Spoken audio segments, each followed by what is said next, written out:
اس کے بعد خدا کریم خود ہی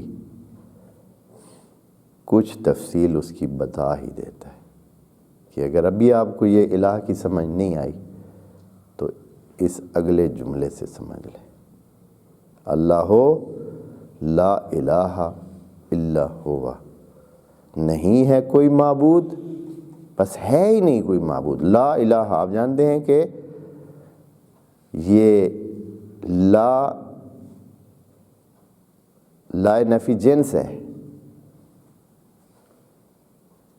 جو نکرے جس کے بعد نکرہ واقع ہوتا ہے، اور نکرہ واقع ہوتا ہے اس کا مطلب ہے کہ سرے سے ہے ہی نہیں، سرے سے لا الہ، کوئی اس قابل ہی نہیں ہے، کچھ ہے ہی نہیں الا اللہ، سوائے اس ایک کے، اس خاص کے۔ خود خدا کریم آگے اس کی صفت بیان فرماتا ہے الحی۔ پہلی چیز یہ ہے کہ وہ کیا ہے؟ وہ ہے ہی ہے۔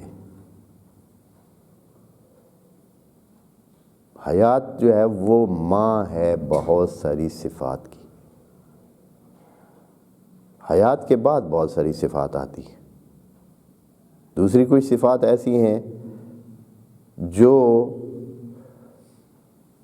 ایک دوسرے کے ساتھ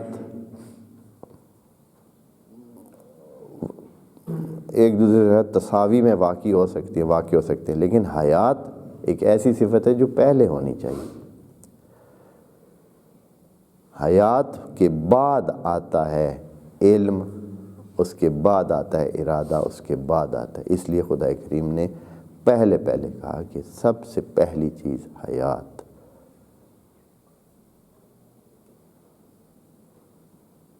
حیات جو ہے وہ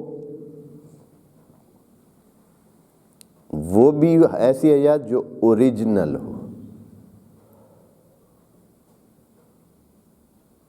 ایک دی ہوئی حیات ہے، ایک اصلی حیات ہے۔ خدا کریم فرما رہے ہیں هو الحی، وہ ہے ہی ہے، خود ہی ہے ہی ہے۔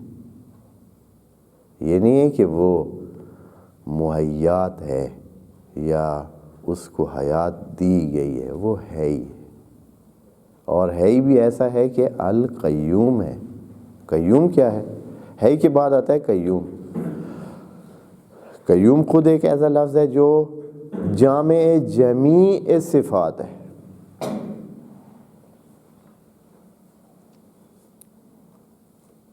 تمام صفات اس قیوم میں موجود ہیں۔ قیوم کا مطلب ہوتا ہے خود ہے، دوسروں کو رکھے ہوئے ہے، خود ہے اور تمام کو سنبھالے ہوئے ہے۔ جب تمام کو سنبھالنا ہوتا ہے تو اس میں کتنی صفات چاہیے؟ اس میں ساری وہ صفات چاہیے جو خدا کی ہیں۔ ہم تو خدا کو جانتے ہی صرف اس سے ہیں کہ اس نے جو کچھ کیا ہوا ہے، ان چیزوں کا تقاضا ہے، اس کائنات کا تقاضا ہے کہ یہ صفتیں ہوں۔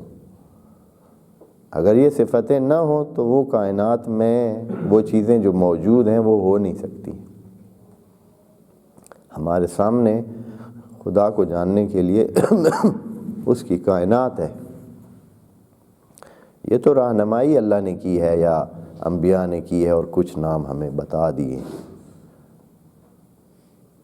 وَإِلَّا یہ ایسے ہی ہے جیسے کہ آپ ایک بنی بنائی ہوئی بلڈنگ یا کوئی بنی بنائی ہوئی چیز دیکھیں تو خود بخود آپ کو کسی کے بتانے کی ضرورت نہیں ہے کہ یہ اس کام کرنے والے میں کیا کیا صفات ہوں گی۔ آپ ایک موبائل کو ہی لے لیں، اگر آپ سمجھدار ہیں، اگر عقل مند ہیں تو ایک موبائل کو دیکھ کر آپ خود اندازہ کر سکتے ہیں کہ اس کو بنانے والے میں کیا صفات ہوں گی۔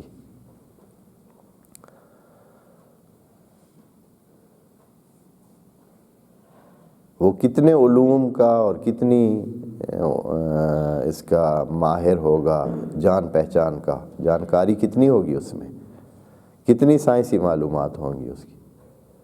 بلکہ بعض اوقات ایسے لگتا ہے کہ انسانوں میں کوئی بھی یہ چیز جو جب بنتی ہے تو وہ کسی ایک کا کام نہیں ہوتا ہے، ایک کر ہی نہیں سکتا ہے، ایک میں اتنی صفات ہی نہیں ہوتی ہیں کہ وہ سارے کام ایک بندہ کرے۔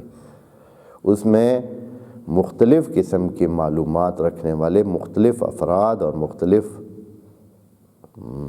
آلات اور ساز کی چیزیں جو ہے نا وہ ضرورت ہوتی ہیں، وہ ساری مل کر بناتی ہیں، جبکہ خدا کریم کی طرف سے جو کائنات بنی ہے وہ صرف اس اکیلے کا کام ہے،